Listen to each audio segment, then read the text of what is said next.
guys, welcome back to my channel. If you are new here, my name is Lauren and we talk about all things home and how to live a luxurious life and lifestyle no matter your budget.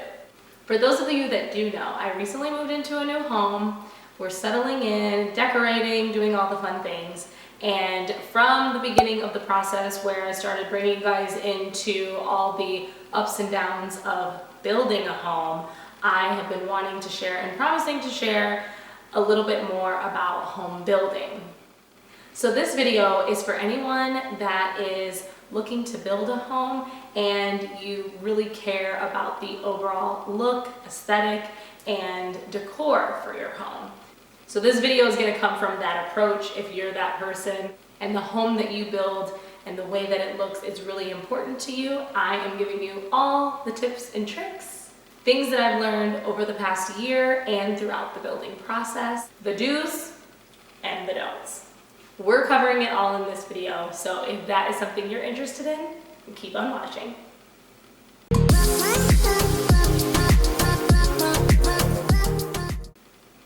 So let me give you all a little bit of history as to why I truly feel like I'm an expert in this category. Back in about 2015, we ended up purchasing our first home. This home was not built from scratch. It was previously owned, a few years old, and I learned a lot throughout that process. But prior to buying that home, we almost purchased a new build. And I went pretty far into the process, all the way up to design choices and all of that, to see if that was really an option for us. And so technically, although I've only fully built one home, I've been through the process twice. So for anyone that's looking to build their first home, even if you've owned a home in the past, it's definitely much different if you've never built before. Right now, I feel like it is crazy times, obviously, in the market in general. People are buying, people are building. I feel more than almost ever, even though here in Arizona that's very popular, very common, new communities popping up all the time. Just in my own personal life, I have known and heard about so many more people doing new builds at this current time. What I learned the first time around when we did a new build was the overall perspective about what you need to know before you go into that process. So let me pull up my notes so I can cover all of the goods for you guys. So first things first, let's talk about budget. This is almost the number one component, tip, advice that I can give is really understanding overall cost and what your budget is. If you've never built a home, especially like I hadn't back in 2015, you can walk in thinking, this is the price of the home, okay, this is within my budget, let's see if we can move forward. This can be a big mistake, and this is where I'd like to just go, here's the deal. Now, some of you already know better than this to think that the price of the home is the price that you're going to pay, but some of you may not. If it's your first time shopping, you see that beautiful sign that says I don't even know if low 300s exist anymore, low 400s, low 500s, low 600s, whatever the price point may be, and think, great, that's within my budget. The first thing that you need to know is that is the base price. And if you care about the look of your home that has absolutely no upgrades on the interior or the exterior or the overall landscaping of your home. So my first piece of advice is to start way below what you believe your budget is so that you can really afford to make the home complete and not just get walls and nothing else. So start there. When you're looking, start under budget. Do not start at the top of your budget because you will end up disappointed. My next tip is all about location. Location. Make sure that before you even fall in love with a model home or any other home, that you have thoroughly evaluated the location of the home as a possibility of where you might want to live. If it is not where you want to live and it's way outside of the miles area and radius that you want to be in, you might as well not even look.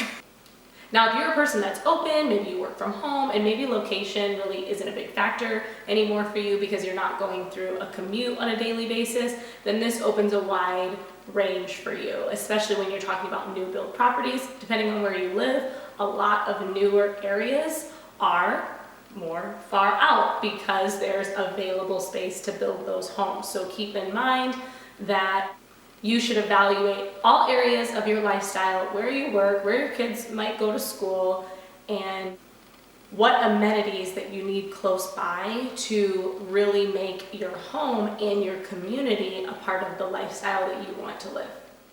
Now, once you get into the beautiful model homes, which is the most fun part about shopping for a new home, keep in mind whatever you see in the model and the feeling that you get when you walk in. If that is important to you, again, talking about budget, make sure you ask or are aware of how much in upgrades has been added to that model. In most cases, minimum of $100,000 up to $200,000, even plus, depending on the price point you're looking at, has been added to the base price of that model in upgrades. So all the oohs and the ahs and the things that you love about the house, make sure that you know the difference between the house and those upgrades so that you can differentiate what may be non-negotiable for you, things that you absolutely must have, and really pay attention to the overall floor plan, because you can make the home anything that you want with design and decor, but if the floor plan doesn't work for you, then don't fall in love with the aesthetic of the home,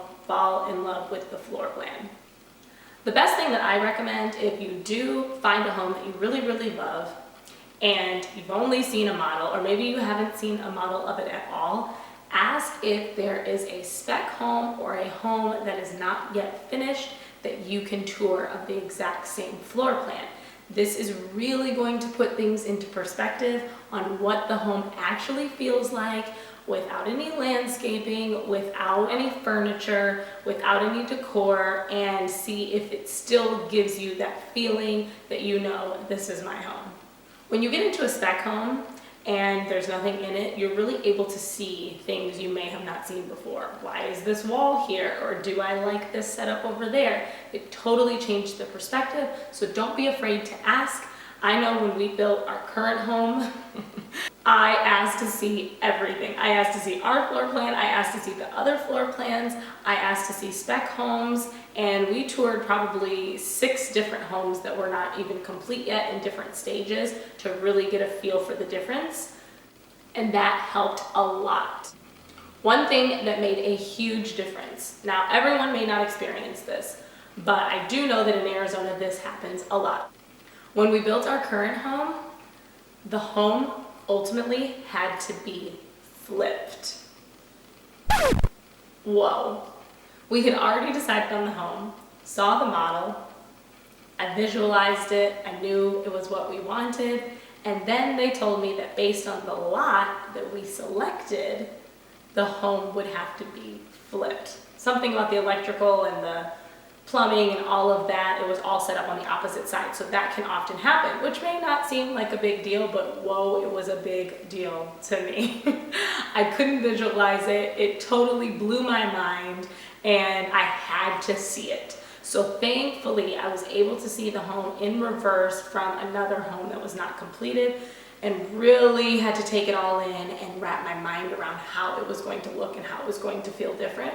And I highly recommend that if possible, because walking into a home that is not what you visualized in the beginning can definitely start things off not on the best foot. Another recommendation that I have is to really ask if the community is new and maybe there's not a lot of homes built. Ask about the lot lines. Make sure you know exactly where your property ends and where it starts, where your neighbors will be, because when you start to go into a new community, everything is open. There are no walls dividing the homes yet in most cases, unless you're coming in at the end of a community, and it can really look different by the time it's all the way done. So make sure that you're aware of the space that you're going to have in the front, back, and all sides of the home, so that you have a full idea of your actual plot of land and where your neighbors will be placed around you. This also ties into location. The location of the lot that you choose is definitely going to be very important. What's behind you? Is it going to be a 2-story home that can look into your backyard? Is it going to be a 2-story home that can see from the side yards? Do you not have any neighbors at all? And does that matter to you? Some homes are backed up to a street, which can be noisy or can be quiet. So that could be a positive or a negative, depending on your lifestyle and depending on you.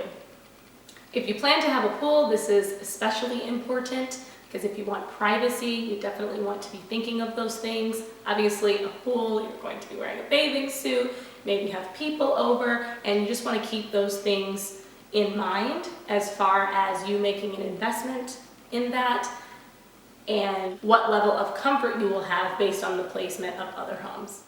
Now, once you've decided on the home, the lot, and all of those things, you're going to soon get to go to the design center. Now, this is very exciting, it's so much fun, and it's a slightly different experience depending on the builder that you go to. Sometimes you may be able to see options online, sometimes you only see them in person, or a combination of both. One of my do's is do know pricing or get quotes on pricing on things that are very important to you before you go into the design center. So this would include things like fixtures, lighting, fans, faucets, hardware, and flooring, windows. Now, you don't necessarily have to get quotes on all of those, but just decide what is important to you and things that you know you're going to invest in, and make sure that you've at least gotten a second option before you go into the design center. Every builder is different. I will say that the rule of thumb is that the builder is always going to be more expensive, but sometimes it can surprise you and they may not be. So let me give you a personal example. When we built our newest home, based on my previous experience on flooring, built-ins, and all of those things, I was prepared to not go with the builder options so that we could do it on our own later and most likely be less costly. I was expecting it to probably be double what it would normally cost. I had talked to other people who had had that experience before, so I was 100% sure not going with the flooring or anything like that. Thankfully, prior to going to the appointment, I did price out some flooring options just to see what that would look like, and oddly enough, with the builder that we chose to go with, I found that their pricing was very reasonable and pretty close to what we were quoted if we did it after the fact. Now, this is keeping in mind that if you do flooring and things like that after, you will have to remove tiling, carpet, all of that, which adds in some of those costs, and then install the new. So ultimately, with going through the builder and being able to have it installed right away, it ended up being the most cost effective. This is not the case for everyone. So I'm giving this tip so that you can do the research for your home, your builder, and the type of flooring that you want to have so that you can make the best choice for yourself. If you only have one option and you're going into the design center and you have nothing to compare it to, you won't know how to make the best choices. So starting early and getting maybe some quotes on things that are most important to you or you feel maybe most costly is definitely the way to go.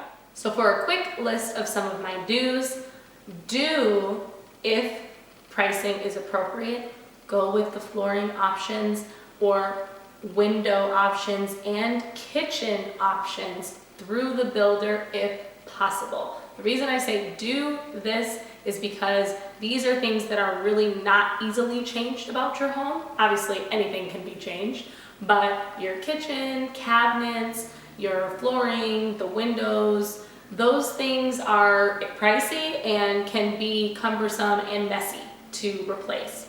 If the pricing is good, definitely choose those options if there is an option there for you that you like.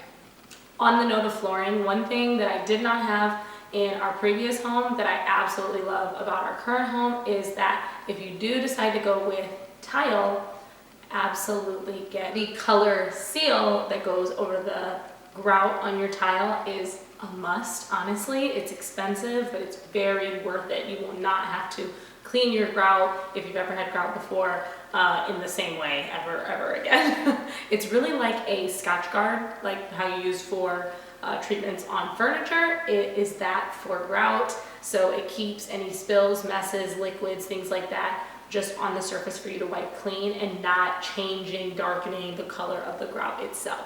Now, obviously, if you go with hardwood or a vinyl option where the tiles, I don't want to say tiles, but the panels meet, then there would be no gap for grout and you wouldn't need that. So just keep that in mind with your options. Obviously, hardwood floors can be pretty pricey, but you should also compare that to the cost of tile with grout and getting the seal. So things to consider. I have lived with tile, hardwood, both in the past, not vinyl, so I don't have much experience with that. But my preference is tile with the grout seal. If it weren't for that, I would say absolutely not, no more grout, but that is my current preference. Now for some of the don'ts.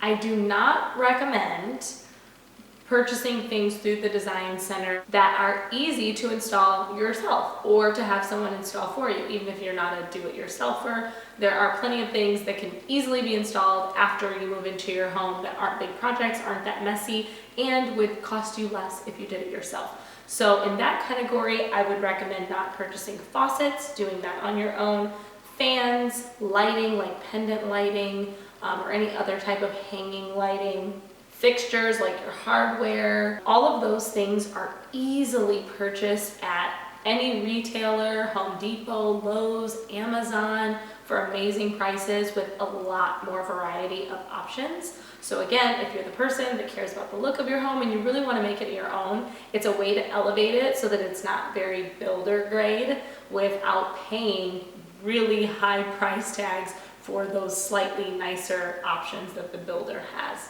I also don't recommend in the don'ts category going with paint through the builder.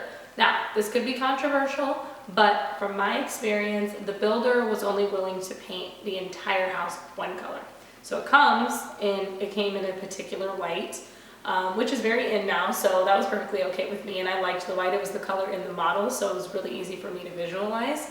If we wanted to have the option of them painting the entire house, it was pretty expensive. It was pretty expensive. I wouldn't say that it was super overpriced, but I didn't want everything to be one color. So I felt that it would cost us about the same even if we repainted everything on our own, but we could choose different colors in different rooms and ultimately opted not to have the builder paint.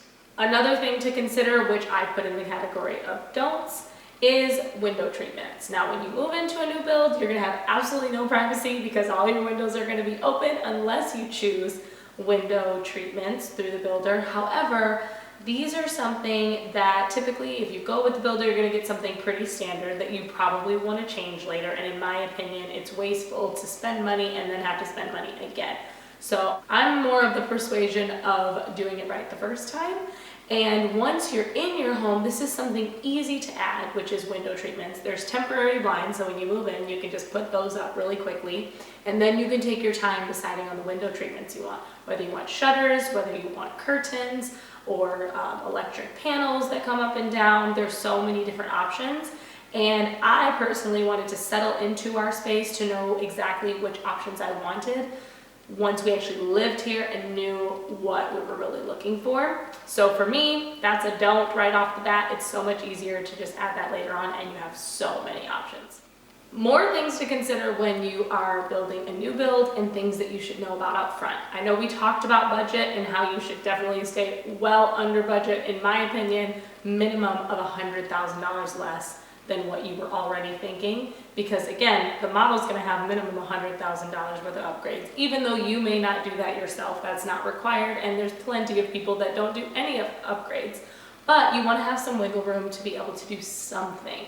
There are also elevation options that are not included in the price and typically go in the multiple thousands. So in addition to the elevation changes, which can be costly, you also have windows, lighting, wiring, surround systems. All of those things typically you want to build into the home because they're not easy to change later, especially like the elevation. That's not really something that you're ever going to change about your house, the exterior, other than maybe painting it one day. So it's very nice to have room in your budget to do those things if you want to.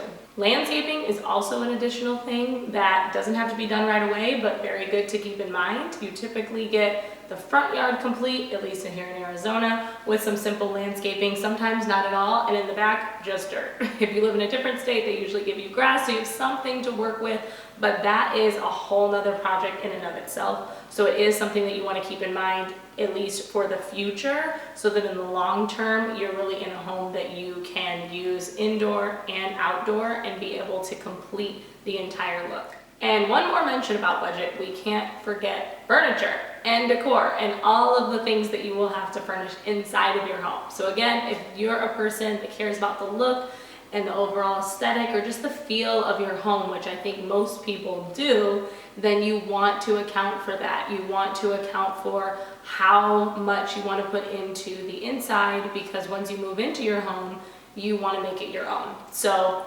my biggest tip is starting under budget so that you can account for all of the things that we just talked about, including furnishing the home to some degree so that you can live comfortably right when you move in, and then you have the rest of forever or however long you decide to live in your home to add on and make it your own and create the environment that you really want. So I know that was a lot of information. I hope that you found that helpful. If there was anything that I missed or you're more curious about or want to talk more in depth about, then please leave that in the comments. Feedback is always helpful because I do like making the videos that you all want to see or that I get most asked about, and I've had so many conversations with so many people over the last year, in particularly with so many people building new homes, that I thought that these were the most important things to talk about, that sometimes just either you have no idea or you just only would know through experience. So if you did find it helpful, then make sure you like this video. And if you're not yet subscribed, then please click the subscribe button so you can come back and we can talk more about home and luxe living. But thank you all so much for tuning in. I will see you in my next video, maybe a part 2 or something new, but I'll see you guys next time. Bye.